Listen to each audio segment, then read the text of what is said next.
चरणों को प्रणाम करता हूं और ये मेरे सिख भाइयों के चरणों को प्रणाम करता हूं। मेरे भाइयों, क्या आप भाई बंधुओं के बारे में पता है? पता है क्या? देश की रक्षा हो या धर्म की रक्षा हो, सबसे बड़ा बलिदान देने वाली कौम है ये। अरे आज हम जो हिंदू जो सुरक्षित है ना, इनके गुरुओं ने अपने प्राणों का बलिदान दिया, तब जाकर आज हिंदू जिंदा है और हिंदू सुरक्षित है। मेरे भाइयों, लोग भूल रहे होंगे, लोग इतिहास छुपा रहे होंगे, लेकिन इतिहास छुपाए से नहीं छुपता। मेरे भाइयों, मैं एक ऐसे हिंदू वीर योद्धा, ऐसे कई लोग आए और चले गए, जो जो धर्म के लिए कार्य करते हैं उनका नाम रह जाता है मेरे भाइयों, और भूतो ना भविष्य कभी किसी को हम भूल नहीं सकते। ऐसे हमारे संत हुए तेग बहादुर सिंह साहब, जिन्होंने हिंदुत्व की रक्षा के लिए अपना सर कटा दिया मेरे भाइयों, लेकिन हिंदुत्व को झुकने नहीं दिया। अरे एक समय था मुगलों का, औरंगजेब हरामी, औरंगजेब एक हरामी हिंदुओं को तलवार की नोक पर धर्मांतरण कर रहा था। अरे कश्मीर में कश्मीरी हिंदू पंडितों का धर्मांतरण कर रहा था। औरंगजेब ने सोचा कि अगर मैं एक एक हिंदू को कन्वर्ट करूंगा तो सालों लग जाएंगे। अगर हिंदुओं के गुरुओं को, हिंदुओं के पंडितों को अगर मैं कन्वर्ट कर लूंगा तो बहुत ही जल्द पूरे हिंदुओं का धर्मांतरण करूंगा और हिंदुओं को मुसलमान बनाऊंगा। ये सोच औरंगजेब की थी मेरे भाइयों। जब कश्मीर में कश्मीरी पंडितों पर अत्याचार हो रहा था, बहन बेटियों के साथ में बलात्कार हो रहा था, जबरन हमारे पंडितों के मुंह में गौ मां का मांस खिलाया जा रहा था, तो वहां के पंडित जो हमारे कश्मीरी पंडित थे, उन्होंने सोचा कि अब हमारे को कोई संत ही बचा सकता, हमें कोई भगवान ही बचा सकता। कौन है वो भगवान? उन्होंने सोचा और उनको पता चला कि एक बहादुर इंसान है, जो एक महान संत है, वो ही हमें बचा सकता। वो संत थे तेग बहादुर सिंह साहब मेरे भाइयों।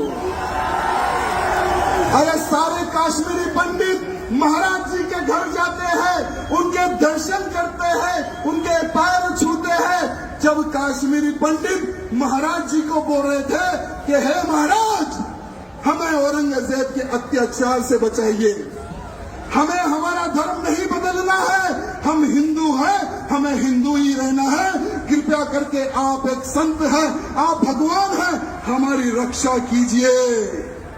तो महाराज जी ने कहा कि बेफिक्र रहो, आज से मैं तुम्हारी रक्षा करूंगा, और जाओ जाकर कह दो उस औरंगजेब को कि अगर तुझ में दम है, मेरा धर्म परिवर्तन करके बताए, तुम्हारा गुरु आज से मैं बनूंगा। भले ही इतिहास में कुछ चेंज होगा, मैं क्षमा चाहूंगा। अगर कुछ गलती हो रही है बोलने में तो मैं क्षमा चाहूंगा, लेकिन आज के हिंदुओं को हमारे सिख भाई बंधुओं और साधु संत के बलिदान के बारे में पता होने की आवश्यकता है, आवश्यकता है। मेरे भाइयों, जब औरंगजेब को पत्र लिखते हैं महाराज, जब महाराज निकलते हैं दिल्ली की ओर, तो महाराज जी को पकड़ लेता है वो औरंगजेब, कैद कर लेता है, साथ में उनके 3 सेवकों को पकड़ लेता है। औरंगजेब कहता है कि हे महाराज, तुम उनके महाराज हो, पहले तुम तुम्हारा धर्म परिवर्तन कर लो। महाराज बोलते कि मैंने सौगंध खाई है इन कश्मीरी पंडितों की रक्षा करने की, अगर तुझ में दम है तो मेरा धर्म परिवर्तन करके बता दे। ये चैलेंज करते हैं हमारे महाराज। वो समय की बात बता रहा हूं मेरे भाइयों।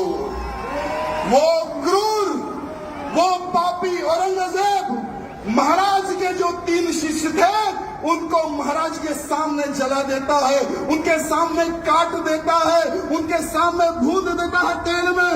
महाराज जी को बोलता है तुम्हारे 3 साथियों को मैंने मार दिया और तुम्हें अब मारूंगा, धर्म परिवर्तन कर लो। महाराज जी नहीं झुकते उस औरंगजेब के सामने, नहीं झुकते महाराज उनके सामने। तब जाकर औरंगजेब उनका शीश काट देता है। मेरे भाइयों, महाराज जी का शीश काट देता है, तेग बहादुर सिंह महाराज का शीश काट देता है वो हरामी औरंगजेब। लेकिन महाराज जी नहीं झुके मेरे भाइयों। हिंदू समाज की रक्षा के लिए, काश्मीरी पंडितों की रक्षा के लिए उन्होंने अपने प्राणों का बलिदान दे दिया। मेरे भाइयों, आज पूरे भारत का ही नहीं पूरे विश्व का हिंदू कर्जदार है। हमारे सिख भाई बंधुओं का कर्जदार था, कर्जदार है और कर्जदार रहेगा मेरे सिख भाई बंधुओं का। मेरे भाइयों, जय बोले सोनिहाल, जय बोले सोनिहाल। वाहिगुरु जी का खालसा। बहुत बहुत धन्यवाद। अगर बोलने में कुछ गलती हुई तो मैं क्षमा चाहूंगा, सबसे क्षमा चाहूंगा। बहुत बहुत धन्यवाद।